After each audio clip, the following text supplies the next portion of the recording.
Evening, I'd like to call to order the May 4th, 2021 Finance Committee regular meeting. Can you call roll, please? Chairman Reinhardt. Here. Member Chrysocadio. Here. Member Bush. Here. Member Lloyd. Here.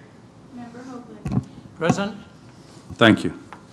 All right, before we get started, I've kind of briefed everybody. What I'd like to do is go around the room, have people introduce themselves since we have to nominate for a vice chair tonight. I think it'd be good to at least get to know a little bit. You don't have to go crazy, but name, how long you've been here. Is that me? How long we've been here, maybe what you do, things of that nature. So at least we can get some point of reference on who we are and what we're doing. I've learned that Boyd has been on our board, but some of you may have been on other boards. So whatever you do, whatever you want to say, you don't have to say a whole lot. You can say whatever you like and where your role is. I just think once we get into voting for chair or vice chair, we want to be able to at least have a point of reference to be able to say something and go, okay, I like so-and-so. He sounds like he's the man. And then we go from there. And we have nominations every year, and we'll move from there. Any questions, guys?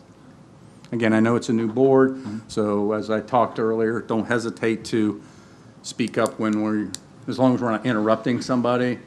I'll always hey, got any questions? I'll try to look around the room. Anything else? Chair will take a motion. And that's kind of how we do it, how I do it here. But don't ever hesitate to hey, and if you're looking my way or you're you see he just finishes talking, I have a question, and then boom, go ahead and proceed. And the more questions, the better we're informed, because we're all citizens here of this community, and we want to make it the best community, and you guys stepped up and gone above and beyond to be members.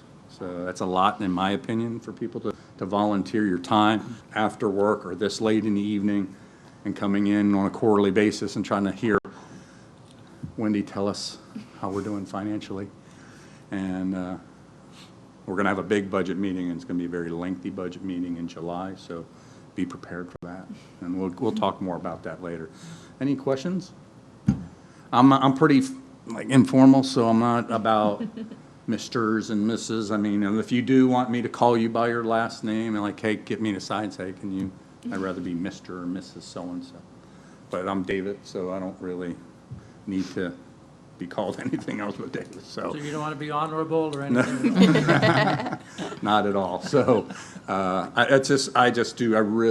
mean it, that I really appreciate people being here and putting this time in, and it does make a difference. You're going to start seeing, because Wendy's very receptive, so when you start questioning her about something, she's like, well, let me check on that, and I'll get back to you on it. And she does get back to you. So that's good. And she might get back, and you might not like what she says, or you might go, I see her point.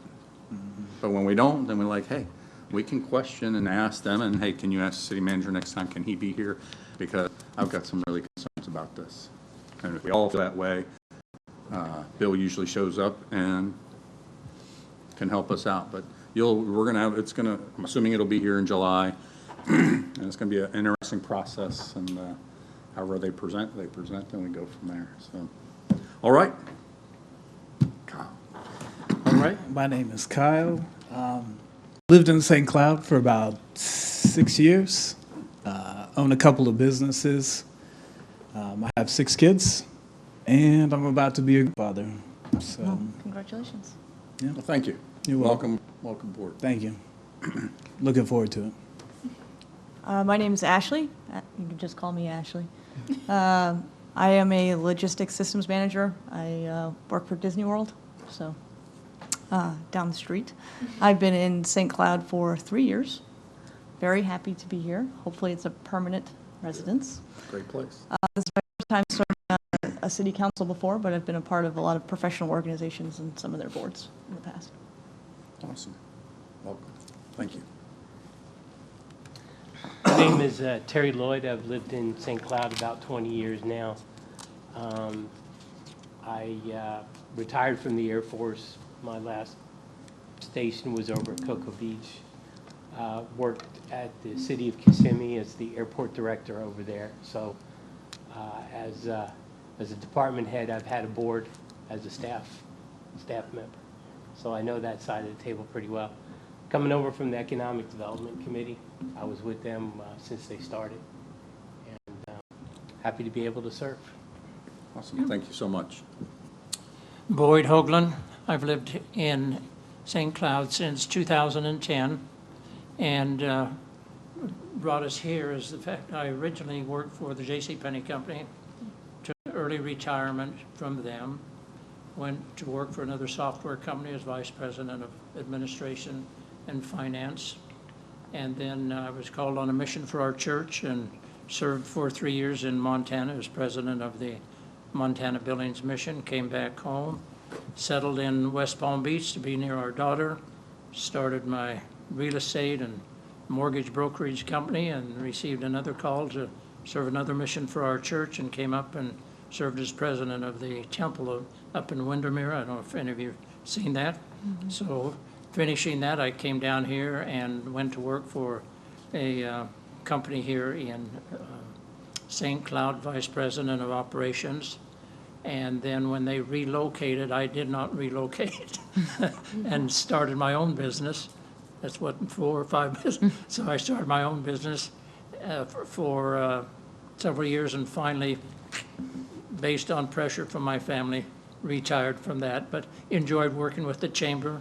While I was up in Georgia, I was a member of the Chamber of Commerce and the Rotary Club. Enjoyed that. I was a fundraising chairman for the Rotary Club and Rotarian of the Year. So like I say, we've been here about 11 years now. Awesome. Thank you. Thank you so much. Well, I'm David Reinhardt. I worked in Kissimmee for 28 years as a police officer and a sergeant over the Criminal Investigation Division. I've been on this board since 2004. I was also the chairman of the planning board, and I was on that from 2004 to 2012, I think it was. So I've been on the chairman of both boards for a while. I'm not on the planning board because we termed out. So, but I've been on this board since then. I'm currently a sergeant in the Orange County Public School District Police. The school board has their own police department. And I've been on that board. I've been in that agency for 4 years. I retired on a Sunday. It was my last day, and I started on Monday, so I never really skipped a beat. I've been in St. Cloud since 1980. So I went to middle school and high school here, and kind of almost homegrown. All my kids are here. And, I love serving on this board and for the city. I think it's a great opportunity, and it's a privilege on my part to be even allowed to do that. So that's me. But thank you guys for stepping up and taking this time out to do this, and being even new to the city. That says a lot, that how much you really care about your community, even being new here. So thank you all so much. All right, so let's start off with some of the business at hand. First things first, we have to vote on the minutes. So if I can get you guys to kind of just review the minutes. Normally, they'll send the minutes out shortly after the meeting, and let me back up a little bit. That didn't happen originally. We would come in and get our minutes, and we meet every 3 months, and we don't know what the heck did we talk about, and we'd have to sit here and read. Somebody, a board member, goes, "Hey, have you thought about, could you like email that to us?" Within a week or so, we get the notes. We can do it. It's like, no, okay. And if there's corrections, there's times they make a mistake or something, they might spell something wrong, or I don't recall saying that I thought we all deserve a raise or whatever it is. So you can email them back. It's like, hey, what about this? What about that? And we go from there. Another thing we need to also be careful and cautious of is the Sunshine State Law. We got to follow certain guidelines. So just kind of review that. We can't be, call me up and let's talk about this before the budget comes up. Maybe we can vote for this and recommend this to them. No, we can see each other and we're in a community event, hey, and talk, but this is kind of stays here type of thing. And so just read it, understand it the best you can. I know one year, it's been a while, but I remember we had an attorney, I think one of the attorneys came and did a presentation just to kind of PowerPoint, hey, make sure we do this and follow these rules. So maybe with such a new group, that might be something to suggest, that maybe just come in and give us a presentation. I don't know if we'll have time at the next budget hearing, but that'd be something for us to know about. So just something to think about. I might veer off, sorry for my squirrel moment. So if you can, take a gander at our minutes. Let's kind of go through them, especially since you guys, except for Boyd, he was here, so.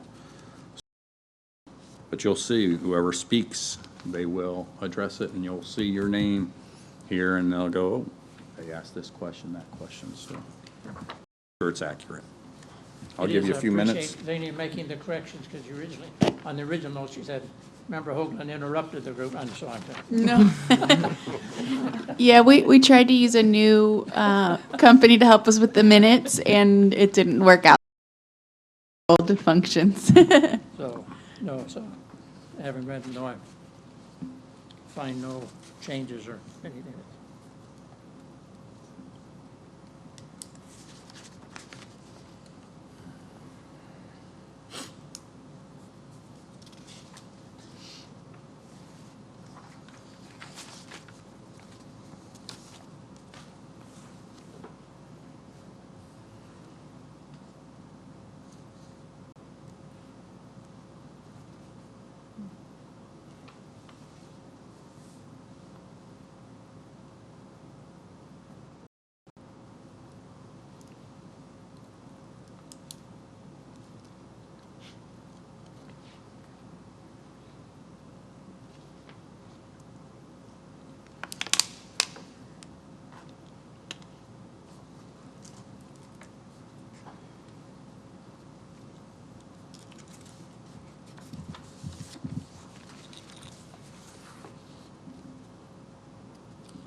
All right, anybody have any questions about the minutes?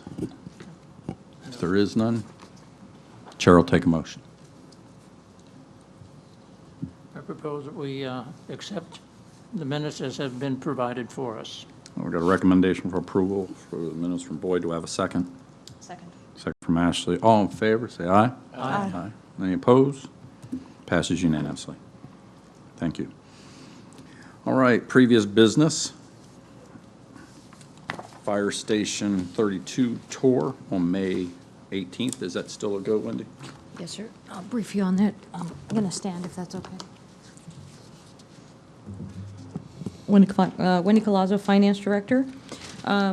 So Fire Station 32, you are scheduled for May 18th, 2021 at 6:30 p.m. The fire chief, Mr. Jason Miller, will be there along with one of his deputy chiefs or another member to pick you up, and they will take you over to do the tour and walk you around that evening. So if you can plan to be here at City Hall, we're going to probably ask you to just be at the the round circular in front of City Hall, and they will pick you up from there, shuttle you. Okay. Yes, sir, at 6:30, and then the chief, the chief will take you around for that.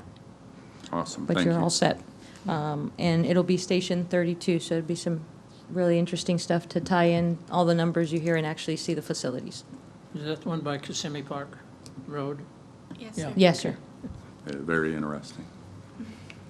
Yes, I was talking to Kyle about this earlier. I was on a committee for public safety structure and building and reasoning behind it. And so we met for several months. This was before COVID. And we had just the city created a large group of people. There's probably 15 of us. And former Sheriff Hansel was the chairman of this committee. And we all would meet, and then they started touring us to different facilities from each fire station, the current police department. And it was just very eye-opening, because when we do this budget hearing in July, people are gonna be wanting certain things, asking for certain things, and an example, the fire station up the road was pretty new a few years ago, and they're like, oh, we need new carpet. I'm like, we just moved here just like a few years ago. Why carpet? Why not do tile? If it becomes that way, why don't we? So those were just questions, and so not having a visual, I'm more of a visual person, so after doing these tours, I had made a suggestion in our January meeting, I think of last year, that, hey, can we set up a tour of these places? So then when we come into July, we got a good understanding of what's going on. And, because to me, it was extremely eye-opening, and like, you're gonna go, this is so overdue, Okay. you're gonna be in shock. I mean, especially where we're gonna be going. Hopefully you'll be able to make it. I'm still up for grabs. My schedule's really bouncing around right now, but I would like to go again. But you're gonna be very surprised. It's a great tour. They explain a lot of details, and you're gonna start seeing equipment. You're gonna see housing. Housing by far is just terrible. And we're talking, these are men and women who serve us, and it's just overdue. And so that's why, as a board, we can make recommendations on things we see or hear. Doesn't mean it's gonna go, and we begged Wendy for like millions of dollars for public safety. But she puts us in, this is what we need to do to get there. But if it's a priority and we can make recommendations to council or to city manager that, hey, this might be a priority as a board that we see as important, then we can go up into council when they have their meetings and go, hi, I'm on the finance board, and I saw X, Y, and Z and went on a tour, and we need to put some money or start allocating something for this and start thinking about it. Because each board member has their own little things that they represent or want to do. I'm big in downtown. I want to create a better lakefront. I want this, and they have their priorities, but we're members of the community. And so we can always look into what can we do, what do we see, especially if it's a consensus that we all have to do this. And that's when Bobby was the chairman of our board. He'd come, and we will all go and support him at the meeting, and he would go, yeah, we need to do this, and this big committee, and we worked, and the council had a lot of decisions to make, and ultimately, they listened to our suggestion with, I'm sure, a lot of influence, and they didn't sell the property that was designated for a public safety building. So, but it was right on the cuff of potentially being sold, and I think we heard about it, and I was fortunate enough to be on this committee, but just things to think about. So I recommend, if you're able to go on the tour, I would do it. My goal is to be here. If I'm not, it's out of my control, but if you can make it, you're gonna be, and again, you'll meet the chief. I don't know if Lisa also, but they usually give you a great perspective of what it looks like and what's going on. They took us to all of them. I looked, we have a ladder truck anymore. We do. We do. We got it, but It's they old. showed us the ladder truck, and it had to have so many repairs, and repairs were insane amount of money. Absolutely insane amount of money.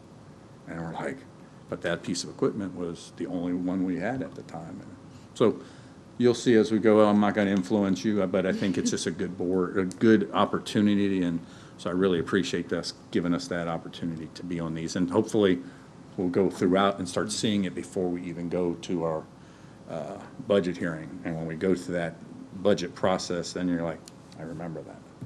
Oh, heck, yeah. Can we do another million? Not that we have any say, we are just a recommendation board, so that's all we are, and we can give them our input, but we're not like etched in stone, and we're getting a new city hall. It's not like that. All right, guys, any questions on that? Say along those lines, in terms of being a newness, with this announcement of this huge, big development out east of town, will the impact fees and all of that cover sufficient to build the fire station and all of that? Or will it be, monies be sucked out to build that could be used in Station 32? So, kind of to preempt you kind of already ahead and thinking ahead. I didn't even look. No. It's not there, but I really thought today was going to be valuable for you all, and so I was going to take the two little brain cells I have and give you a good platform to tell you what's upcoming, what things you should focus on, and kind of explain the funds to you and restrictions, so you can have that. And I was going to talk to you a little bit about impact fees and where we stand with that. So I figured I'd be more useful to give you just a good synopsis, so you all kind of like, okay, when she says this, because, I like to keep it as clear as mud as we can. So I figured today I'd kind of delve it out and talk to you about those things, so that way we kind of talk about public safety, where to go, and then I'll have my deputy come up here and actually do the financials for you, because he's in the weeds of it, and that way you get to experience both of us and have that relationship. So I will Thank you. definitely delve into that. Thank you. Yep, Yes, yes, that's sir. very good, and those were things when we were on our committee that we had, and it was brought up, like, you're building massive communities. Massive communities. And then, because if I'm correct, and again, I don't know about this other community, we were down like 3 stations. We should have 3 fire stations. And so there was a fire, I can't remember the name of the subdivision out off of Nova Road, and when we were in this committee, they had a house fire, brand new subdivision. They explained it to us, and they left from Minnesota. And so what did we do? We got in their vehicle, and they said, let me show you. Now, we're not running lights and sirens, but how long did it take us to get out there from Minnesota? If you all know where Nova Road is, that's a jaunt. And so it was such a good perspective to see, and Wendy will be very good about breaking things down and giving you understanding of, we can or we can't. But I know there was talk of when they start building these massive subdivisions, sometimes, I don't know where we are with this, we would make the builder, we need 5 acres. Can they contribute to some of this and give us something, so we're not just trying to scramble when you have 700 homes being built and the nearest fire station is in the county. So I'm sure she'll enlighten us with that. But good point, great question. But allotting certain monies and fees, she'll break that all down for us. So I appreciate the overview of this. And I'm doing a lot more explaining and talking tonight because this is such a new board. And some of you might know this stuff, but some of you don't. And so I just want to give you some insight, so I apologize for yakking so much. She's like, oh, I got to type this crap. So, okay, Wendy. The next item on there about the PFMs. Yeah, so the PFM, they have 2 functions now. The original function was broker any bonds or anything. They handle the covenants of the bonds and proceeds and make sure that we have everything in tune to present to council and then get it to fruition. The other part that we decided to venture with PFM was for them to manage our portfolio, because, after this year, our portfolio, quite frankly, is a good problem to have. It just got too big to where we thought we have expertise. Our senior accountant comes from a banking background, has over 20 years experience. But in order to make sure that we diversified it and managed it for the residents as it properly should, we hired PFM for $60,000 a year to manage our portfolio and help make sure that not only were we conducting ourselves in the conservative manner, but also diversified in the correct manner, and we didn't feel it would hurt us to have that kind of assistance, especially when we were over $129 million of circulating dollars at all times. So we've done that, and We were lucky enough also that through PFM, we had an individual as part of their team and the president's and VP kind of levels that was part of the state legislature to create policy for investment. He was part of it, to create, and was one of the founders. So we were able to take our policy, and they vetted it through and through, and we presented it to council. So we feel much more and even more confidence that we can tell the city that we're not only protected by a policy we feel strong it is in tune with the state legislature, but that we have a portfolio that we have some professionals looking with greater depth than we could as, city employees. So that's kind of just the report for PFM to kind of bring you up to speed where we are. And they're currently, managing a portion of it as we see. One of the things we noted on the last meeting that you probably read on the minutes, but I'll just reiterate, is obviously you've seen interest rates and where they're at. And currently, most of our features and items are with SunTrust right now because realistically, they were the ones giving us the best percentage out of nowhere due to a contract that we already had existent. Moving forward, we're not sure if we're going to be able to grab that 1% that we're getting, but we are gaining it at this point, and we'll negotiate that at that point and see what we could do based on what happens with the market and where we go with this as we see the ladder and continual, effects of COVID and just the economic factors of the country. So we'll update you on that. But right now, where we're at, and then, like I said, the deputy will report on the investment and where we are with gains and losses for the quarter for you. Okay? All right, thank you, Wendy. All right, now we got to get to some fun stuff here. Just to let you know, as members, this is it's a stricter board because we only are together on a quarterly basis. And this is not mine because I've had to oversee some things that we're going to talk about, but the vice chair is what we'll be voting for. But as members, I want you to know if you have to miss a meeting and you let Wendy know and stuff like that. And I don't have a problem giving you my phone number and you go, hey, I'm not going to make it. Or, hey, we had a guy, I had his number at the last meeting. He's like, it was running very late, but he was still trying to get here. So I have no problem texting me, calling, hey, I'm going to run late or I'm going to miss. But with that said, I would go through Wendy as much as possible. But with that said, just say hypothetically, Boyd misses tonight's meeting. And we go and our next meeting is in October and Boyd misses October. When we come to, if I'm correct, January's meeting, Boyd is not a voting member and basically is off. He's here, but he has to then, again, this is how we've done in the past, he has within a 365-day cycle, I don't know if it starts in January, but I've had it happen twice where a member missed 2 meetings in one physical year. And so we have to, Boyd, we're going to have to say, I missed this meeting because my granddaughter was in the hospital, okay? And in October, I forgot about it. And then we as a board have to, do we want to keep Boyd? Or do we want to, Thank you and goodbye. yes, because I've had to do it twice. And one was 364. She missed in January, and the January meeting was, we'll say, January 5th, and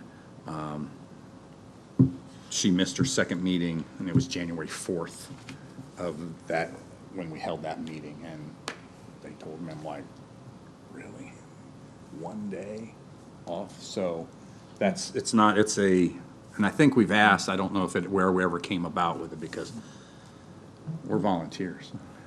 So, but I understand their bylaws of what it was, that we only meet 4-ish times a year, and so missing 2 meetings in a year, kinda, are you committed, not committed? Planning board, we were meeting, when I was on the planning board, we met every week. And it was a packed house. I don't know if they still do that anymore, but, so missing a couple meetings is what it is. But here, they're very strict with that. So just be aware and mindful of, even excused, unexcused, all you're gonna have to do is like, hey, granddaughter in hospital, my car broke down, happens to all of us, vote, vote, vote. Hey, welcome back, Boyd, thank you, and now we vote for things. But he wouldn't be able to vote for the minutes until we voted him back in, type of deal. So just food for thought, something to remember. You might not ever have these issues, but I don't want you to be blindsided, because if you miss 2 meetings, like, hey, what happened? You're not off the board, off, but you're not a voting member until you're reappointed by us when it happens. And that's why a vice chair, if I happen to miss, someone had to fill in for me. We all do things on our schedule, and you might be scheduling a cruise in October, you don't even know when's our meeting, so they try to give us our meetings well ahead of time, so you can kind of like, hey, and if you miss, you miss. It is what it is. Just try not to miss 2 in 1 year. All right. With that said, Chair will be glad to take a motion or a nomination for the next vice chair seat. I nominate Member Bush. I have a nomination for Member Bush. Do I have a second?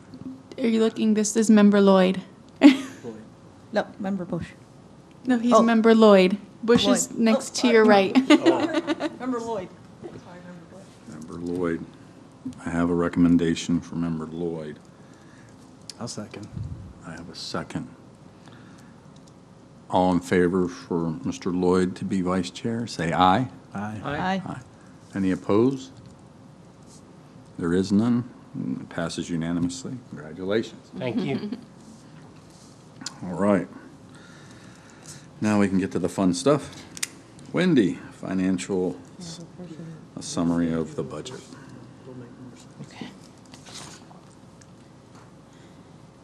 Again, good evening, Wendy Colazzo, Finance Director. So as we mentioned, just a note for the current business, it'll be Deputy Jeffrey Cooper who will present to you actually the second quarter unaudited results for you. What I'm going to be presenting is, I think it would be beneficial to kind of set the stage for you all as we have so many new members, give you an overview of the city, walk through some of the most fantastic reading you'll ever hear through, and just set the stage and kind of go through some of the shared revenues and talk about how the calculations happen and hopefully keep you tuned in so that the deputy can finish it off, okay? Background, since you guys all gave your background, I am actually nearing my 2-year anniversary with the city on the 13th of May. Always been with Uncle Sam, started my tenure with the United States Marine Corps, and continued on in federal, state, and county, as well as like Osceola County and things. And then I guess I'm going to end up hanging my hat here because I love it. I think our job here just provides us an ability to, foster a city that there's just so much room and it's growing, and to be part of that. I'm a finance and economics major with a master's in accounting, and currently, just to add a spin to it, doing a doctorate program in informational financial systems. Hopefully that helps. But then, at the end of the day, take 2 brain cells and use some common sense on this thing and see if I can deliver for you just simple, down-to-earth, common Joe financials with transparency and just honestly about the city so we can establish this trust amongst us, right? So as you know, the city of St. Cloud, founded in 1925, it was the city manager, kind of a commissioner makeup, and then in 1929, they established 2 more members, and hence you have your council with the mayor component. Some of the things that are happening locally in the economy, and to give you the precedence of it, has been obviously COVID-19. Our impacts to the city of St. Cloud, during the height of COVID-19 in March of last year when it started, unemployment was listed at 29% for the city of St. Cloud. Okay? The average per capita median for St. Cloud is about $32,000 a year.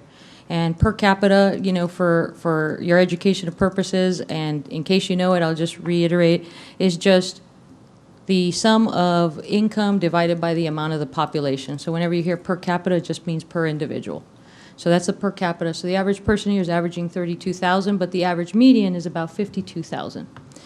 That's a fantastic number, but then when you add the fact that in the city of St. Cloud, the ad valorem, which is our highest revenue bringer, right? It's just the majority of it.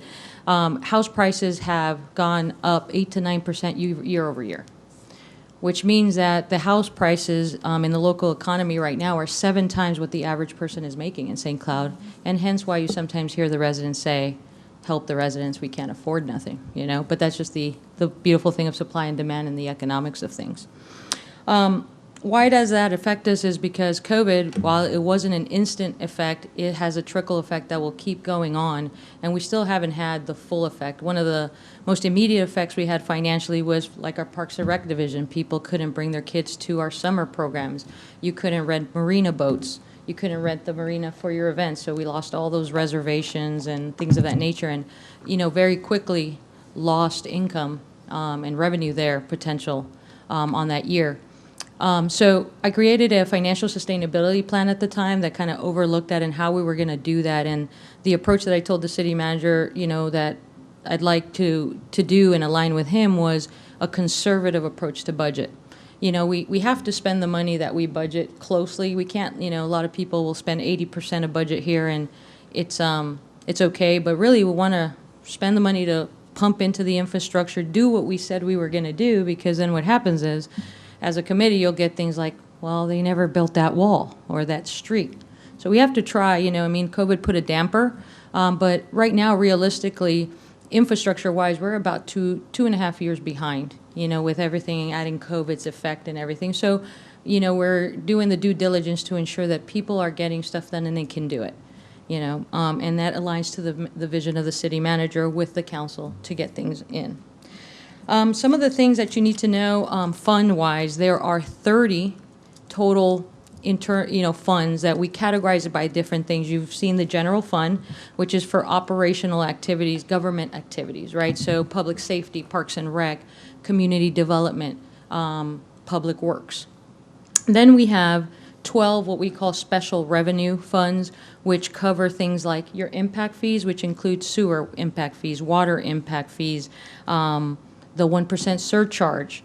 You have a new fund we created within those special, which is the 490 fund, which is a refuge impact fee. And I'll explain kind of what impact fees are for. We also have the OUC fund in that category, which is a special revenue fund, the 9.5% that we get for having the sales on our electrical clients here in St. Cloud. To continue with that, you have 9 enterprise funds. So these are business-like funds, right? They're treated as a business. It's our little factories making money. So water, sewer, sanitation, anything that is supposed to make money for us is an enterprise fund and is reported as a business. So we always want those funds, like you're here, the 420 fund, the 430 fund. We want those funds to be making money just like any other business. They can't be, we don't want them in the red, we don't need them in the red, but they fund, you know, what they need to do in order to provide the service for our residents. So it's very important and crucial. It's the garbage collection, it's the water they drink, it's, you know, the sewer removal. Then we have 3 internal funds, which is the motor pool. Motor pool fund is just what you know is our fleet goes there to get their repairs, our police department, our fire department, everybody goes to get that. And they bill out just kind of like a Pep Boys. They bill you out, billable hours and things of that nature. And last year, previous fiscal year, we've corrected some things where that motor pool fund was very deficient, almost $1 million. And we worked in conjunction with the fleet manager, the public works director, who's the one that manages that fund, and started to establish what is the billable rate for to recoup our costs as best as we can. And net zero, we're not trying to make money, we're just trying to afford the business. That's the end goal. We have the self-insurance and the workers' comp. Self-explanatory is our health funds and workers' comp. And then we'd have fiduciary funds, 5 of them, and these are you'll hear your general pension, your general employee pension fund, your police and fire pension funds. We have economic development, who has its own individual fund, the CRA fund, and of course, you'll always hear the DSD fund, which is a blended component of when Stevens Plantation was bought years ago. It's actually a separate, a blended component of the city. And currently where we are with that, you'll hear a lot of sales going on those properties as we get out in order to comply with, you know, the bond requirements for those transactions. And you'll hear more about that as we go on. We use the OUC fund to pay the taxes on the properties that we have, and that was a strategy developed by a previous finance director years ago in order to pay the taxes that are necessary until we sell those properties off. Okay? So some of the other, you know, just what you're going to look at and kind of give you some information. I've gone over like government funds, you know, We, as a city, I'll give you just updates from, one thing to note is that this book is no longer referred to as what you may hear the CAFR. Just so you know, the GFOA found that the CAFR is a racially derogatory word, and therefore it has immediately been changed to the ACFR, the Annual Comprehensive Financial Report. And if you're interested, you can Google as to what CAFR means. It was something we weren't aware, and they quickly just canked us being able to use it. So this year you will hear the ACFR report. We are in the 36th straight year of being awarded the Certificate of Excellence in Financial Reporting, and therefore this coming council meeting on the 13th, we will be awarded this 36th year of getting that award, and we'll continue on and as we strive to get other recognition for appropriate, reporting and, transparency for the city. We have about $423 million as it's reported from the ACFR in capital. It's one of the largest components. Some of those things don't become into liquid cash, and we can walk through that. But overall, the money that the city makes is much more than they're spending, and we're in a good position. My commitment to the city manager, so you understand where I come from, is that I am not quick to just cut. And a lot of people focus on the paperclip, and you spent X amount of dollars, but labor is our biggest component of expenditure. It's just the nature of the beast. We offer some of the most attractive pension and retirement benefits around in the local area, but it takes money to run a city, and that's a big component. So it's finding the nice delta. So my approach is to make sure that all revenue cylinders are on, that we're collecting all the best ad valorem we can, that we're charging our fees and collecting, that we're not giving the business away just because we should or somebody wants us to. We have to be able to afford the business. So before we say words like cut, I'd like to make sure that I can tell the city manager all revenue cylinders are on, we're getting grant funding, we're doing what we can, and then we look at that. So that's been my position for the last 2 years, to really focus on that and make sure that we bring some policy up to speed, and focus on it.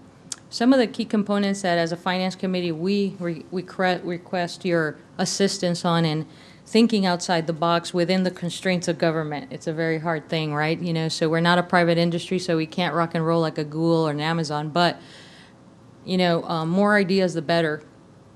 Public safety has been something that's mentioned. They've been looking for about rough estimate of about $40 million in order to build a public safety complex.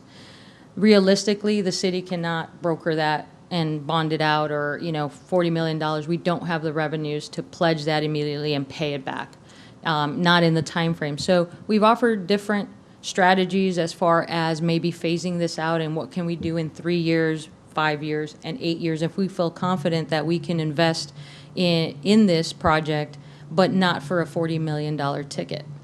We think that maybe $20 million is where we're lying, and we did hire on a consultant to review our capital needs, because unfortunately my position doesn't allow me to just focus on one entity. I got to focus on the whole city, and everybody's got to eat off this pie. So we got to make sure EU has their resources. We got to make sure that PD, public safety. I will note to you that the city manager's direction for this coming fiscal year is public safety at the forefront as the number one to invest in and pump in resources. Infrastructure is his next. And so we're really focusing on structured capital that is realistic. We don't want you guys to look at a budget that has 52 priority one capital projects. It's not going to happen. And so we don't want to tie up money that could be used for something else. So that's the focus, is to really, the hard part is, I get asked to come off the bench and do the hard job of saying, I know you've done it this way, but, I have a teenager with a lot of bad habits, and so I'm trying to make it a young adult, right? And that's my goal. It's just very simply it's not being done wrong, it's just we can do it better, right? So just remember that teenager when you see it, because sometimes it gets a little rebellious, and we got to teach it just to be a well-behaved young adult. Some of the, so public safety is definitely another one, the water and its infrastructure. Impact fees is a big topic right now. Impact fees, obviously, it's where we are as a city is we have Ref Tillis, who has come in to review mobility, Parks and Rec, PD, the public safety side of impact fees, mobility, and then water and sewer have not been done yet. They're on a second phase. Preliminarily, the goal is that we want to establish something we can present to residents as well as the council that says there's a reason why we charge this impact fee, and you should see a structure come up. We can't use impact fees for anything that is existing capacity.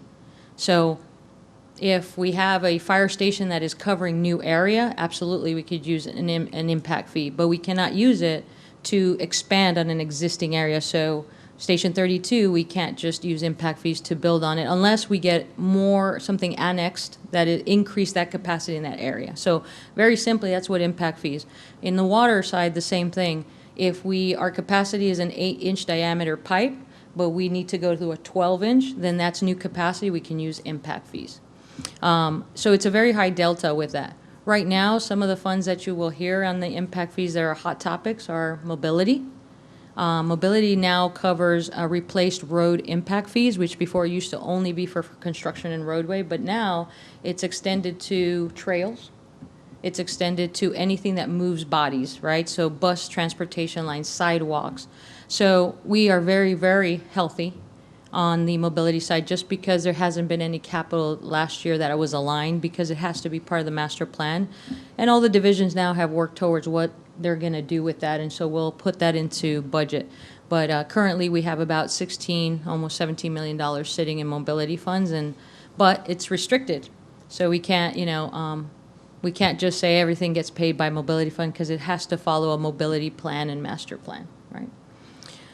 What you'll find, and when you see, like I said, if you're having trouble sleeping at night and you want to read the ACFR, it's a great read. I'm not lying to you about that because it gives you a good synopsis of what's going on. But beyond that, it explains really everything, how we calculate it, what we do, some of the demographics of the city.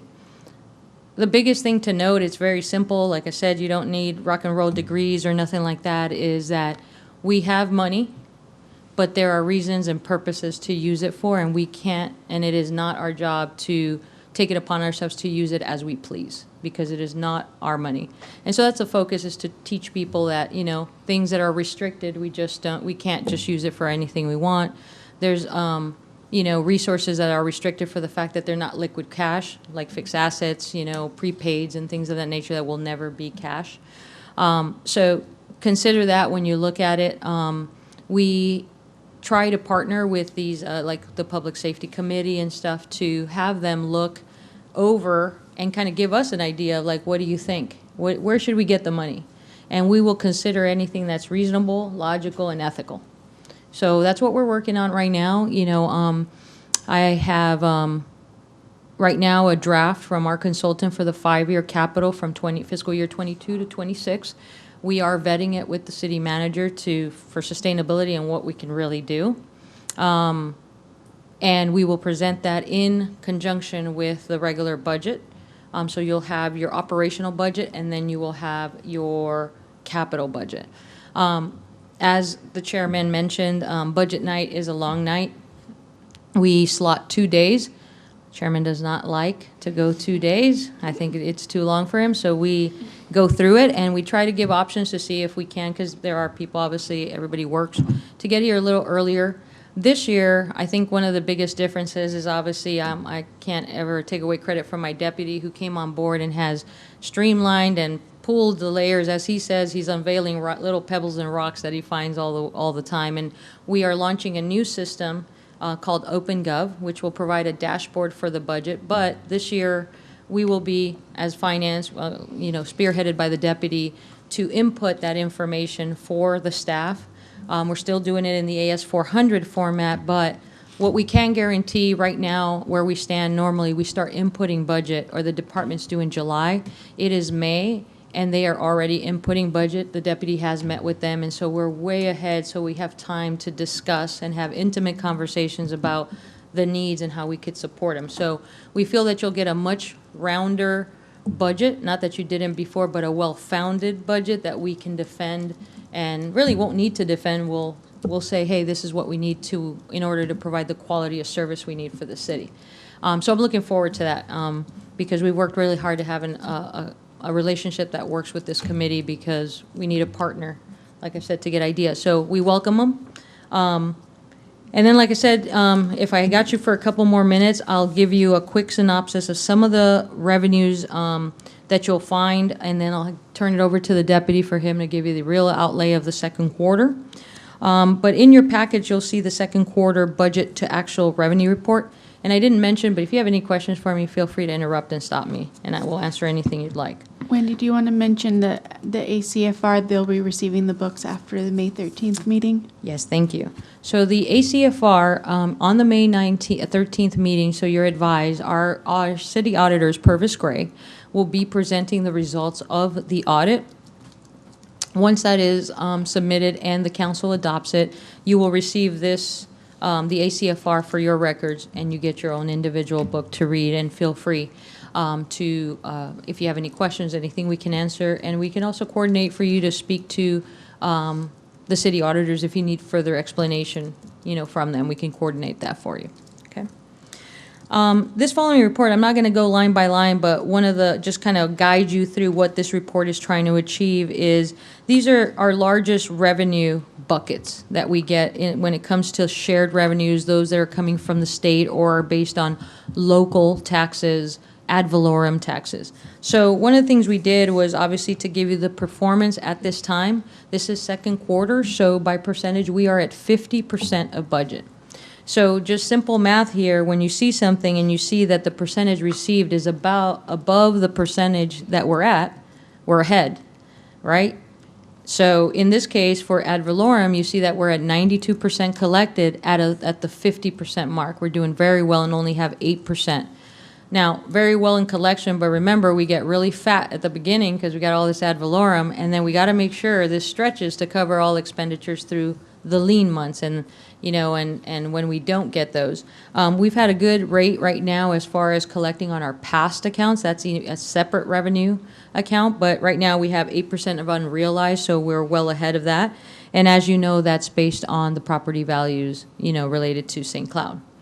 That comes out at your $12.6 million, and our estimated is 13. The second page is the 1/2 cent sales tax, and you'll see a paragraph which kind of outlines for you, how do you get this calculation and where do you get it from? So you have sales tax revenues. These are received from your local government. Their collections, based on a percentage of 9.6%, was established in the 80s, and they take a percentage of that, and we get our 1/2 cent sales tax off of it, right? These are estimated, and they're based on, as you can see, we gave you the calculation. It takes city population, the incorporated population, they do their formulation, and then multiply it by the sales tax money earned within the respective county. So whatever Osceola County earns, we get a percentage of that. Be mindful that these revenues right here, you'll hear it from the Department of Revenue. I stay in close contact with the CFO of the state because they give updates to us as finance directors of what's going on economically. Originally in fiscal year 21, I anticipated and tried to calculate that we were going to be reduced by 25% of shared revenues in this category. Thankfully, we prepared for the worst and are able to report the best, and we got really close. We were at 22% drop in shared revenues, but we never hit the 25. So we were glad for that, and we've been able to kind of slowly see it trickling, because if you sit there and think, how does this relate to the taxes or anything like that, ad valorem wasn't affected too much by COVID because that was already calculated before it hit, but people stopped traveling to work, so therefore they stopped buying gas. They stopped traveling and going out for Memorial weekends and things of that nature. So less gas bought, less taxes done. People stopped buying things, so we got certain taxes that are based on, the first $5,000 that somebody spends. Well, if you don't spend the $5,000, we don't get our portion, and we keep reducing. Please note on some of these, when you get reports quarterly, that you'll note that we'll footnote and let you know that the collections of this sometimes doesn't work in the same timing as when we meet with you. So as of right now, when we reported, we've only received on certain funds up to February. So we may be about 30 to 60 days behind. But we'll tell you that so you know. So sometimes when you see that, you're like, man, you guys are behind. 35%, like I told you, right? 35 is under the 50 where we're at, so we're behind in that 1.5 sales tax right now. We also have 2 months back. So that should bring us back up to speed, and you should see it in the following quarter. That is the scope of every of these funds, and you can, go through it if you'd like me to go through it with you. I think it's self-explanatory, but I didn't want to take up too much time for that. And again, just wanted to give you a synopsis of, there's so many moving parts to this thing. And we'll walk you through. If you have anything that you see on reports and you're like, does not make sense, Wendy, I don't get it, I would be more than happy to explain it to you. If you have any suggestions and you get these reports and you're like, you know what, I get these reports, I don't do nothing with them, they don't tell me nothing, let us know, because we'll change them to, we want you to get the information you want. We don't want to be here 6 hours and give you worthless information. So share that with us and let us know. And like I said, you can go through all the funds, and we've put explanations there on how the calculations are. You'll hear things like I don't call them specialty funds, but you'll hear the building fund, which is based on building, house development, right? We work in conjunction with the DRC to kind of let us know, hey, there's a development that's going to come up that's, 700 units. So we know that we're projected next year to probably have COs on that, you know what I mean? And we're going to generate it based on the permits and when they close. We try to get really close with those estimates. In previous years, some of the estimates, just don't reflect what's happening just yet. We have fall-offs that we, have to calculate, such as, during the holidays, there's not a lot of activity, but it doesn't mean we're losing revenue. And then my approach to fiscal year 22 budget, so you kind of have it in the back of your mind, is that we had a pandemic happen, and thankfully we didn't have a hurricane on top of that, and realistically, the city wouldn't have been prepared to spend out that money. We did a lot of things to help the community. We pumped in almost $1 million in grants for businesses, in order to subsidize while they got their PPE. The community development director with his CDBG grants, and we just try to infuse the city and help as much as we can without being too close to the dinner table either, right? Because we can't save everybody. So keeping that in mind, we have to navigate through that. OUC has reported to us that the impacts of COVID really for us won't be felt in about fiscal year 22-23. They're projecting an 8 to 9% drop in sales, which affects what we get in our cuts. And normally what we get from the OUC is about 700 to 800,000 a month. It's very, very healthy. But they worked with their analytics department and gave us that feedback, as to what the fall-offs are going to be. So we're going to prepare as best as we can.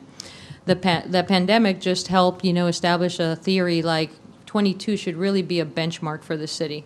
We don't want to be, we don't want to cut, and we don't want to have a budget that is flat. And so we talked to the city manager and advised if he would consider having a much more organic budget. To be realistic, I mean, you've heard the economics right now. I mean, wood, and pipe. I mean, you might as well get ready for that thing to become currency, right? So it's unrealistic that we're going to tell departments like, have a flat budget when just gasoline itself in 1 month went up 12%. It's crazy, right? So we're going to take those factors in there, and what we said was a more conservative budget, but not a flat budget because it's unrealistic.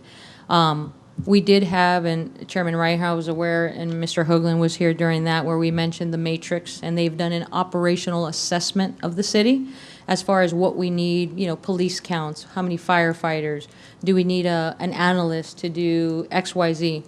On the operational side, it's a great read and a good idea. On the financial, it gives us a little heart attack because, how do we fund 32 positions in 1 year?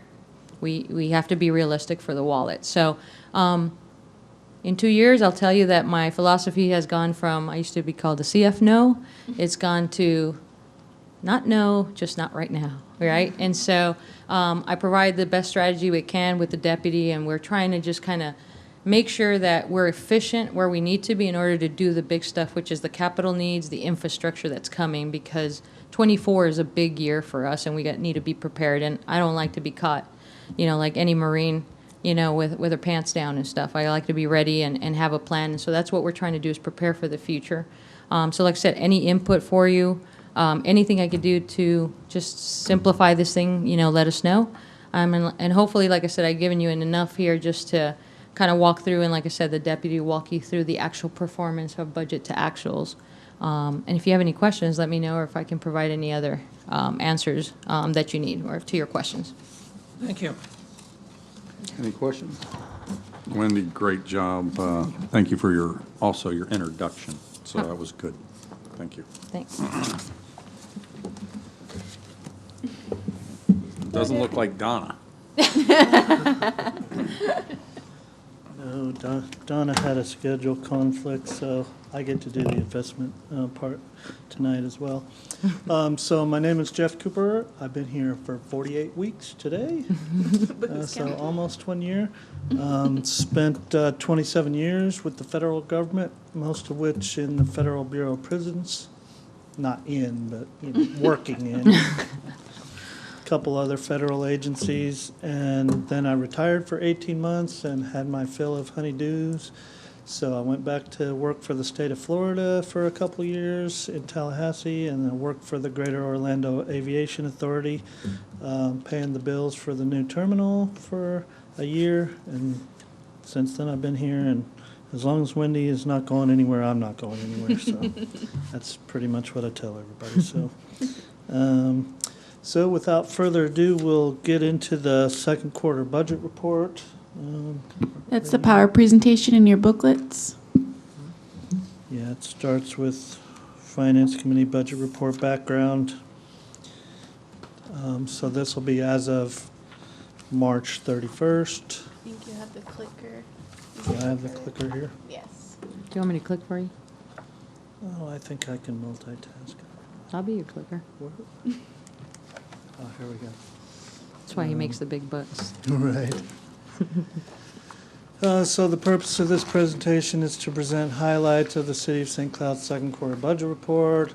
The report presents an overview of the city's revenues, expenditures, and key department statistics for the fiscal year up through March 31st. And again, this is unaudited. So first we'll get into our top 10 revenues. As Wendy mentioned, ad valorem is our biggest revenue source in the general fund. Through March 31st, we've collected 92%, and I'm happy to report as of today, we're at 94.8%, so we're doing quite well. Just for your edification, we don't estimate to collect 100% of the property taxes. Historically, it's in the 96% range.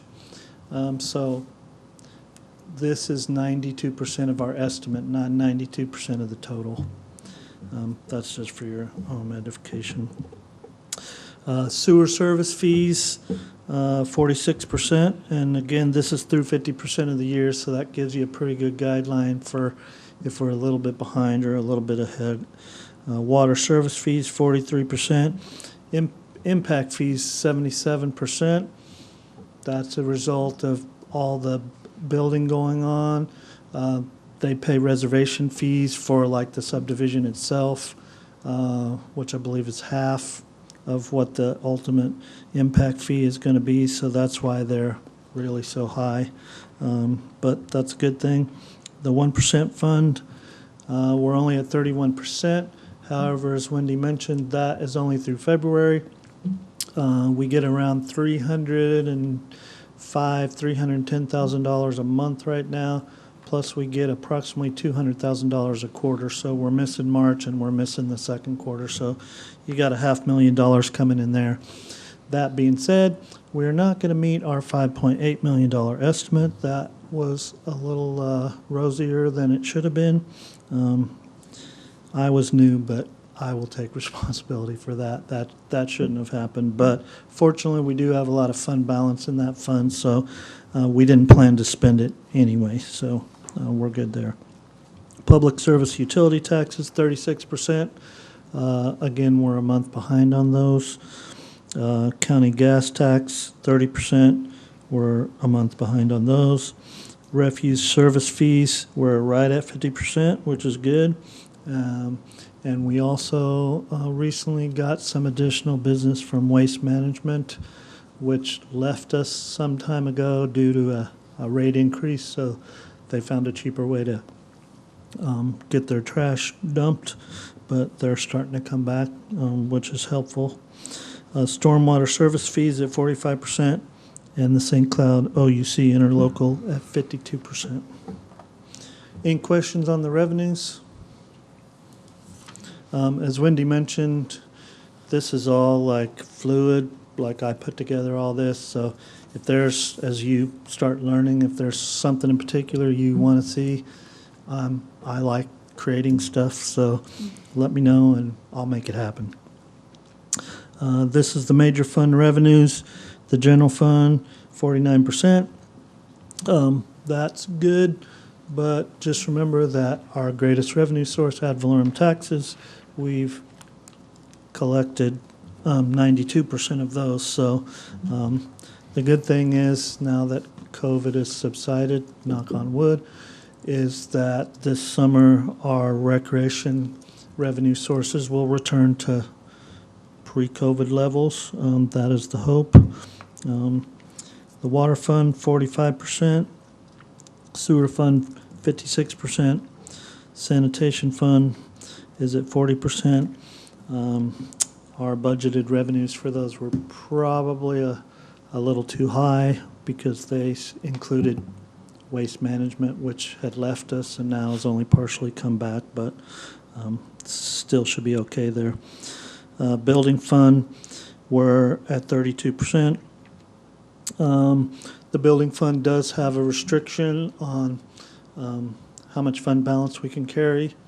You can only carry, like right now, our limit is like $2 million, and we're actually at like twice that, so we're actually somewhat thankful those revenues are not any higher than they are, because we're having a hard time getting the money obligated, although we do have a new plan for new part of City Hall, basically filling in the middle under the bridge with atrium and additional offices for the building department. So that will be helpful because we're stretched thin for office space. Stormwater fund, 56%, so we're good there. Any questions on the major fund revenues? Okay. Now we'll move on to expenditures. So here you preferably want to be under 50% since these are expenditures. The general fund, we're at 40%. We never spend 100% of what we budget. Part of the reason is we always budget contingency for city council. This year it sits around $4 million as of this moment. And, we don't plan on spending that unless there's a hurricane or some other kind of major problem. Water fund right at 49%, sewer fund 43%. St. Cloud, the OUC interlocal is usually right on target, 50%. The building fund has only spent 28% of their budgeted, but we're fixing to encumber hopefully around a $3.5 million contract for that atrium that I mentioned. And the stormwater fund, only 31% of funding spent. Any questions on your major fund expenditures?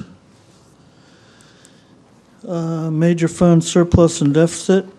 So this is just revenues less the actual expenditures, including like encumbrances. So those are like purchase orders that haven't actually been paid out yet. So the general fund is up $5.3 million, but that figure gets dwindled down as the year goes by because we're not taking as much ad valorem taxes and we're still spending it more or less the same rate. Water fund is down a little bit, but for the enterprise funds, that includes their encumbrances, so a lot of them have like full year encumbrances. Say when we get to the sanitation fund, they have encumbered their contract to dump their trash at the Jed landfill southeast of here for the whole year. So that money's already set aside. So that's already subtracted from here. Sewer fund, $2.4 million. Sanitation fund, I mentioned, is not as bad as it looks. $1.9 million deficit, but a lot of that is that big Jed Ladd landfill encumbrance. St. Cloud Interlocal is about even. Building fund is up 211,000, so not too bad. And stormwater is up $960,000. Part of the main reason for that is they were given $1 million for a stormwater project, which just hasn't been obligated yet. Any questions on the major fund surplus deficit? I know this is a lot to swallow. Believe me, 47 weeks ago, I was looking at all this like a deer in the headlights. So even though I'd worked for the government for my whole career, municipal government is unique as compared. It's similar to federal and state, but it's a little bit different. But I like it the best, honestly. And I'm not just saying that because my boss is sitting over here either. General fund expenditures, this is by our various departments. So city council has spent $225,000 of their $4.7 million. Again, $4 million of that, $4.2 million of that as of March 31st is their contingency funding. Legal services has spent $268,000. And city manager, public information has. Excuse me, Jeff, Do what? can I interrupt you for a second? Sure. Unless the board wants to have him read every single line item, I think we can read ourselves. If you can just highlight, if there's something that stands out for you, you don't have to go through every single Okay. one. Yeah, that's good with me. Whatever you go, hey, you know, this is at 37%, and this is why. But everything else is pretty much on track. Any questions? Unless you guys think of Okay. it, I don't know if you No, want that's fine. Yeah. and if read you every have number. If you have any questions, like I said, it's percent of budget remaining. So if any that were well below 50%, I might be concerned. And really, the only one is the legal services, and that's because our legal services are done via contract. So, and that contract is obligated for the entire year, so that's why that money's already set aside, because the actual includes encumbrances as well. But everything else is, frankly, half the time I can't get people to spend money quickly enough. I always have to be ding-donging them, say, hey, you budgeted for this, that, or the other, what are you waiting for, kind of thing. That takes care of that. And thank you very much. So any questions on any of that before I briefly review the investment performance for the past quarter? Something that he said earlier, or just a minute ago, this will be a question mark that I think we bring up, is when you sit there and we're asking for money in the budget. We'll come in here and Parks and Rec's going to say, hey, we want an increase of $3 million. I'm just making it up. And you look down and you go, well, they only spent half their budget by this time. And again, we understand there's a delay. We're gonna need some explanation of, you want more money, you didn't even spend the money you had. We need to be fairly when you're starting that, but Parks and Rec, I think it's Parks and Rec, one of them were a huge delay. I can't remember which one it was, but they're like, it's almost like 6 months out. But in general, we want people, if you're asking for, $5 million, and we're at the end of the quarter here, and we're kind of getting close, they should be close to that before you're asking for, we want a $7 million increase. So it's just something to keep in mind, pay attention to, because it will happen. And he might be pushing them along, but don't come to this board or come to council going, hey, we want, $7 million, and we didn't even spend our $3 million that we had from last year. So those are questions, and they'll have to, if need be, normally these two will probably be here with the city manager, present the budget, but behind them will be the directors. So then we're gonna go, Wendy, what's up? She turns to the director comes up and goes, well, we were gonna spend this and we wanna to add a roof to this or whatever they're asking for. Why didn't you spend it here? What took so long to spend it? And if they're not, then they need to be held accountable, and these guys are going, we don't need this, don't ask for more money if you can't spend the money you asked for. We don't like to be it's a carryover. No, this is what our expectations are. And they understand that, but just start looking, when you see that budget coming in, you're going, why do they want a 22% increase? And they barely got near where they should be. And then when you might go, hey, yeah, they're like 4 months out, and it takes a while for that to come up. But then there's a couple times where we're like, we need to look at that. So just something to keep in mind. Sorry, John. I would expect that this year's budget will be a lot cleaner, if you will. You know, now that Wendy has been here 2 years and I've been here 1 year, that I'm already to the point. Basically, it's all keyed in there. So now I'm looking at doing exactly what you're saying, what? You got to explain this. Any variances over $10,000, they do have to provide an explanation for us. So that's kind of what I'm doing now. And then we also battle that for capital projects. You know, we had our consultant do a capital project review, and some areas asked for so many projects that it just couldn't get done in 10 years, much less 5 years, to do our 5-year capital improvement plan. So Wendy and I's role is to try to keep people into reality as best we can and still accomplish what we want to accomplish. Thank you. Okay, so now we're at the quarterly investment performance section of our meeting. Happy to report that for the quarter ending March 31st, the city's investment portfolio had an annualized total return of 0.76%. The components of the quarterly return. Can you, sorry to interrupt, but we need to know where you're at. This thing's got front, back, side, so I need to know. It's not being displayed, so I need to get people on the same page. Is it in? It's a few pages before the front, it was printed incorrectly, we apologize. Before the budget cover presentation, it's 3 pages before that. So it should be It's a got pie chart? There's a or- pie chart on that Correct. page, yes, sir. So find the pie chart and you'll be where they want you to be. Gotcha. So the components of our return were 0.99% interest income and negative 23 basis points for market value adjustments. Just keep in mind that the market value adjustment is basically just an accounting entry. It doesn't become real until you sell. So when they grow to maturity, you know, we'll get full value for what we paid for.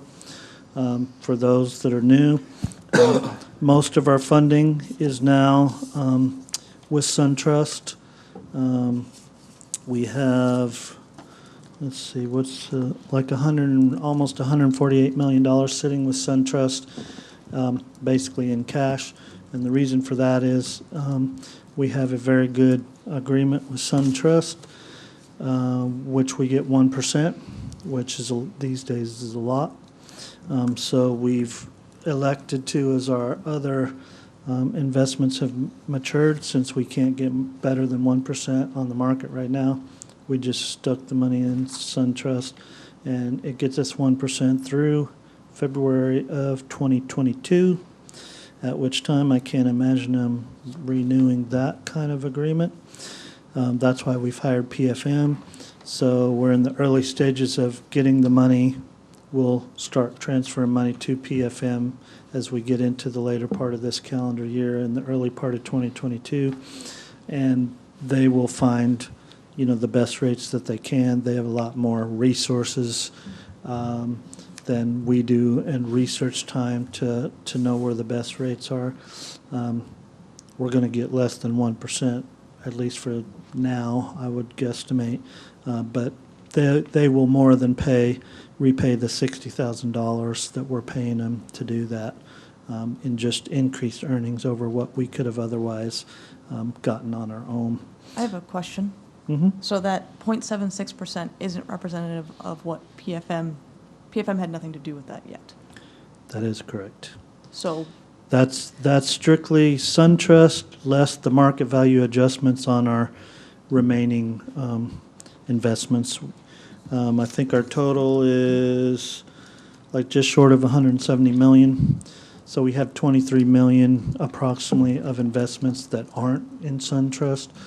Bonds, we have some money with the Florida SBA, and some short-term and some longer-term. But yeah, the PFM is not involved yet. and, sorry if you've already answered this No, that's in the fine. previous minutes, and I need to read a little harder. That's okay. But how is it calculated that that you know for sure you're going to make back your $60,000?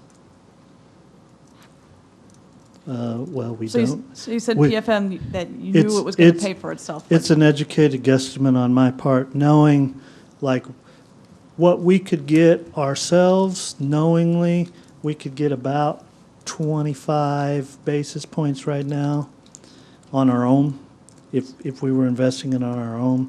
And, PFM has indicated they have the ability to get approximately twice that much.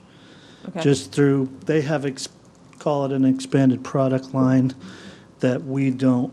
Donna's very, very wise in these things, and has a lot of experience, but we don't have the time to do the research into what's out there and where the best rates are. PFM, I mean, they're a rather large corporation, so they have more time to do that. But we won't know for sure until we actually get fully invested with them. Got it. And then, if by chance they don't beat the rate that we think we can get on our own, plus the 60,000, I mean, I've pretty much already let them know that perform, or what good are you? But we do expect that we will earn more than we otherwise would have, because it's a tough investment market right now. So we're more than fortunate to have our SunTrust agreement at 1%, which is, when you have $147 million in the bank, that's a lot. That's $1.5 million a year in Understood. interest alone, so, which is very helpful to us. Any other questions on investments? Donna does a better job at this than I do. So she'll be back for next quarter. Any other questions, guys? Like I said, feel free to email me if you think of anything. Actually, I'll give you one of my cards as soon as I'm finished here, but it's jeffrey.cooper@stcloud.org. And if you want to see something, or if you have questions, I try to be very responsive, so just let me know whatever want to know. I know you're all learning, so there's probably a lot of questions going through your mind, and don't hesitate to ask, because the more we can help you learn, the more effective you're going to be, and the more helpful it'll be to us. It's important to get community input into what we're doing, because, I don't live in this community. I live on the north side of the lake, so, and I've only lived there for less than a year and a half, so I don't know what the needs are out there, other than, what we learned through our other department heads. All right, thank you very All right, much. thank you, Jeffrey. So I take it there's nothing for a vote, No, sir. so just kind of going over items. I don't see it on here, and I don't remember in the past, in January. Is there a conference this summer? No, we don't have dates yet now. They did say that they would give us the virtual dates. They were anticipating that, but they were trying to get an idea if they were going to be able to host it, because they were having some issues they reported on logging in, and they had too many on the virtual. So I don't think they've made the determination if they're going to have virtual or boots on the ground. So as soon as I get that, we will share it with you. Thank you. Yeah, if Thank you. Because being Thank you, Jeffrey. a newer group, especially, I know we normally budget for 2, but I would almost, if we can budget for next year, the whole group, and then if they're able, great, if they're not, at least, and then we can start to piecemeal it that way, just for, there's a conference, as long as I've been here, I've only gone, I went 2 years ago, I really enjoyed it. It was, it's a financial conference. This one was up in like Fort Lauderdale area, but a lot of times they have it in Orlando. They kind of rotate every year or 2, I can't remember. But if they offer it, they'll usually tell us in January, say, hey, the dates are this, and they pay for it. You get your per diem, and you get the conference, you get a hotel. It's usually like 2 nights or something like that. Yes. Again, I've always encouraged everyone to go, and finally I went. I was like, it was really, I felt like I got a little bit out of it, got to learn some other things. You get to see how other cities deal with stuff, so it was interesting. So I'm encouraging that if we get that opportunity, probably next year, that we step up and do it, if you're willing and able to. Again, schedule is very important for everybody, I'm sure. Other future business, the budget workshop meeting is scheduled for Tuesday, July 6th, and Wednesday, July 7th. Like Wendy said, I try to, and it's really up to the group. It's counts on how they streamline the work session and how we do things. It's improved in different times that how we do it, but it's a lot. When I've done it, midway through, it would be full 2 days, 10 o'clock, and then we come back 10 o'clock again on the other. And we have jobs, we have things we need to do. So it was very challenging. So they've streamlined a lot of stuff. Again, it used to be every director would come up, read their bars, go through the whole process, and it was just like, wow, mind-numbing. And we only, in my opinion, and how we've done it and again, they take suggestions. So when you go, I don't get this, could you do it in red? Okay, we'll do it in red. But one of the suggestions is, we reduced the budget by 2%. Well, that's great. They're asking for 55%. Anytime there's an increase, you need to explain the increases. And so they come in and now and they start, and they know, okay, we don't need to read that there's, they've asked for a reduction here. They don't have to tell us that insurance and this, because each division will have insurance increases or not. Sometimes we consume that, sometimes we'll ask the employee, but the city really tries to cover their insurances the best they can without hiking the rates up to some crazy number. So just be prepared sometimes, and if we're sitting here and it's 10 o'clock and you're just can't stand it, and there's still 10 more divisions to go, but they've kind of really tightened it up, and I don't know what this dashboard's going to be about, but we only want to focus on why are you increasing this portion of the budget when you didn't spend this much in your budget already, but we reduced this by 3%. Okay, that's great, you're reducing it, but when we want increases, unless you guys can think of other things, I think we pretty much need to know why you're increasing, what for. And if you explain it to us, or again, we've had the chief of police, and he comes in and says this, and you're like, okay, that makes sense now. But all the directors will be out there usually, and we'll bang it out. And so if we have to go until 10 or 10:30, I try to convince them to feed us once in a while. So Yes, we do feed on that yeah, day. We yes, do feed. because it is a long haul. But again, if you guys are going, oh, this is too much, and I want to come back another day and listen to more stuff, then we can adjourn for that. But my goal was always let's get it done. It's a one-time deal, because let me see if it shows it on here. I usually have 3 meetings at once.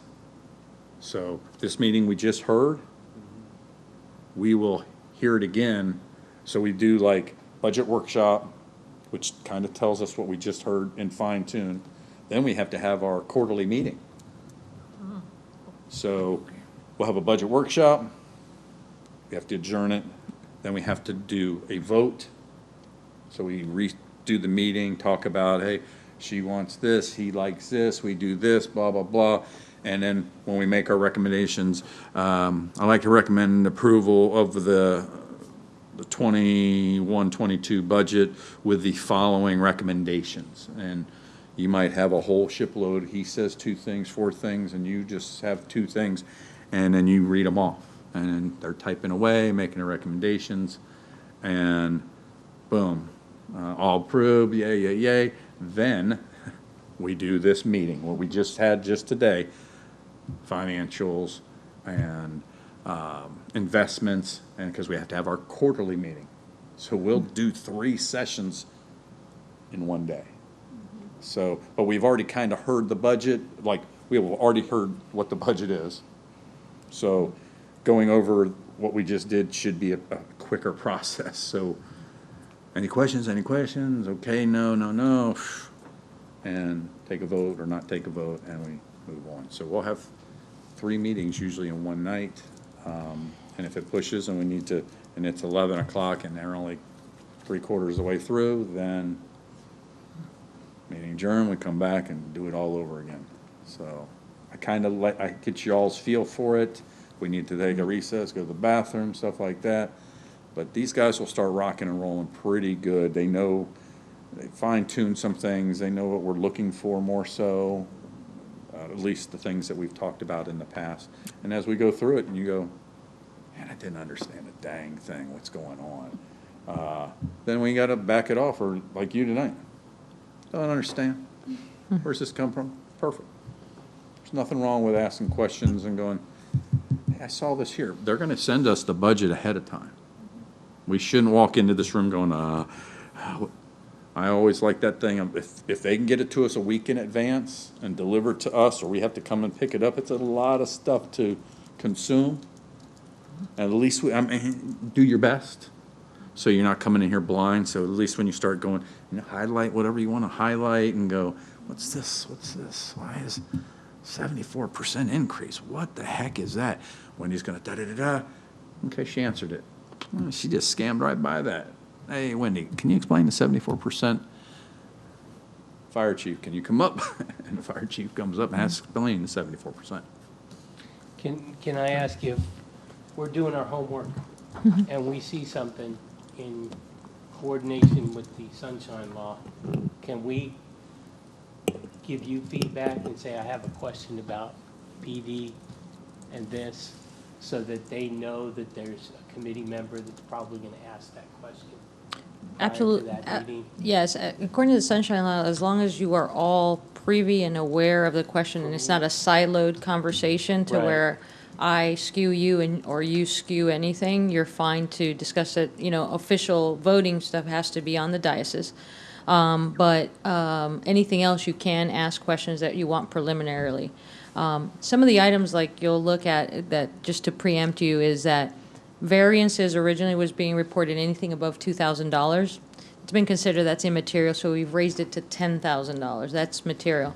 The homework that the chairman talks about that we'll do is, there's factors when you'll have something like a 74% increase, and you'll be like, whoa, what's this? But what happens is that they budget transferred, let's say, some money in order to accomplish another goal, so they reduced it. And by math, the way the budget does is previous budget amount and then new proposed, and it just takes the math, and it's like, well, maybe your original budget was 100,000, but you budget transferred out of there 50,000, so now your original's 50, and now you're asking for 150,000. We'll make sure that we explain that and say, hey, they canceled that contract because they had a need. And we'll try to, we work with directors to get them to be more robust. You'll have some standard things that are going to happen this year. We are trying to broker insurance. Last year, we absorbed insurance costs, which were about 6 to 7%, which is $6 million to the city. We can't continue that way, so you'll see that. We hope to broker hopefully something better, at least stay the same. But, COVID did spike that up. Our demographics are getting older, so they're using the hospital claims more, And so industry standard deems that we're looking at potentially a 12% increase. So you'll see healthcare go up, and we have to share that cost with our employees. We can no longer carry it. Payroll, will go, a bit as far as need. And there's also some things that we're going to quantify, because like right now, where we sit, we have just about over a $2 million surplus in payroll, right? But some of the things that we feel need to be more transparent to you all is things like promotions, step increases, retirement payouts, right? Because we have that surplus, we've never felt that impact, but we'll explain those to you now to where you'll be able to see regular labor, overtime, bonuses, preempted retirements, based also on, we'll look at our retention rates and tell you what we're expecting to till, give you more material to say, we're just not, going like this and hoping it sticks. So it should be more quantified. The dashboards you won't really see till the end, because we're going to key. So you'll see the standard, what Chairman Reinhardt is used to, is the standard book. It's pretty aggressive, but we will move, I think, at a better cadence. I do my homework and hope to God I'm married after it, because I spend countless hours memorizing, working with directors, so I know the gist of it. I don't answer for them operationally if there's an operational question, but I will be very well vetted for you as far as what the items are, what spikes. I've done my homework for you to try to avoid having, because sometimes directors come up here and they're going to want to give you the story since Adam and Eve, and we want to get you home. So we try to summarize it for them. And then, of course, they're subject matter experts on their items, and they'll come up if need be, and you can ask away. I would never answer something like, police requirement, that's the chief, and he'll tell you that. And, the city manager will come as well and give his insight, like, hey, guys, this is where we went, and, he'll do it out. Question for you, Sure, if I sir. might. With regards with this meeting being held apparently the first week of July, will we have all of the numbers through the third quarter that we're able to see where they're performing, revenues, expenditures, so that we can look at the budget and see Well- where we're tracking? We'll get as much as we can, as close to it, because it is a July 6th. We're coming off of, the holiday, but we should have the most accurate, and we'll be able to also kind of project and give you just to the best T by July. So Is there a reason why you can't go a week later, where we've got actually all of third quarter numbers, that we can do a better job of seeing performance against? we can, the availability of the room, because one of the things is we had commissions and committees come off the diocese because of, the direction from the city manager is that the council meets here. So we're going to be moving, just so you're aware, meetings to the planning conference rooms for committees and commissions, So the availability of that, but if it works and you would like something like that, we can definitely look at schedules and do it. I was a little concerned, but, I don't know, again, it's that Marine mentality, we get up the hill no matter what, was that we're coming off of the 4th of July, and here we are, we're going to go out and do a July 6th review. It's pretty extensive. I'm fine with it. I end up with no saliva by the time I'm done and talking for I'm going to bore you for about 6 hours straight. But it's pretty intense for you all, too. So if you want us to look at some options with it, Basically, I'm from the Air Force, and so you do it smarter, not harder. That's right, that's right. That's why we love our Air Force. it 'Cause just you seems got, like we'd have a little more information. Yeah. In my budgeting experience over the years, to be able to have Sure, the third quarter pretty firmed up, I to I be agree. able to look at it would The be. quarter won't be closed as of July 6th, so 6, yeah. I totally agree with you. Yeah. I agree as well. So why don't we put it on the minutes that what we'll do is look back at the schedule and then provide something where we're better firmed up and closed, and make sure that doesn't mess us up with any dates, because everything, we have certain requirements for certain dates, but we can change it, and then we'll provide you some options and see. But I have no problem with that. The more sturdier we are, the better. So that's not a problem at all. I appreciate the Good comment for suggestion, that. Boyd. And again, I agree. Especially the holiday, it's really, when you guys send it, I just assume you guys, but end of July, but I do know that there are certain dates and certain requirements that have to be met, but whatever those are, you just give us the dates, and then we can try to, No, definitely, Adjust. and, I'd like to have you guys have the best data that we can, and, because, like I said, it is quite extensive, but that doesn't mean I, want to rush through it and you guys don't have everything, so why don't we provide that for you, give you some options that are better firmed, and then feel free, like I said, those are the comments we need. We have followed, a protocol that's been done here for years. Like those dates, literally what we do is we go to the next calendar year and it's like, whoops, sorry, this one falls on a Wednesday. So I'm all about it. I love diversity and change. So if we need to realign, as long as, like I said, we'll verify that we don't hinder ourselves with certain like tax millage requirements that we have and everything, we should be okay because we're well ahead than we've ever been before here. Normally, right now, we haven't even started budget and we're already having departments key, so we're well ahead. And I wanted that time to be able to kind of converse with the departments and the city manager and make sure we have the time to review. But also, like the chairman said, you'll have it a week before to absorb. You know, and like, you know, you asked Mr. Lloyd, go ahead, give us a call if you'd like something. And I like to put it up and I'll have like Xenia deal with you all in email and say, hey, the question's been asked about whatever. You know, he looked at an increase, you know, just so you guys know and we, you know, comply with the rules. But yeah, absolutely. We're here to help you. You know, if you'd like to meet Jeff and I, you always find us here in City Hall. You can come in and if you like to talk, Zoom, whatever your preference is, we'd be more than happy to answer anything we Yeah, can. there's no violation to talk to them directly. No. So that's okay. I know, just for you guys' knowledge as well, after whatever we do with the budget, they usually ask me, I'm assuming same thing, is I have to, you know, kind of meet council for their budget hearing. And they'll do their budget hearing usually like 2 weeks after ours. That's why I wonder what the date's gonna be, because they might already have it locked in at their meeting August 1st. But they sometimes, if you guys are interested in joining me, it's a very simple, quick process, so I don't want to make this like, oh, man, this is, but I always like, I've had in the past where some of the other members of the board will just come in there and I go, hey, these are our members. We went through this whole process and we felt that these are our recommendations and blah, blah, blah, and as a board, we have, this is the budget that we've recommended. Thank you, thank you, thank you, kudos, and if we're done, 5 minutes and we're out. So that's just another process, another step. I always do it. Sometimes you guys come, sometimes you don't, so just want to give you, just put that out there. It's like, after we finish this works, these 3 meetings, that I'll be asked to come and present just a very minute, just kind of what I just said. It's a very quick process.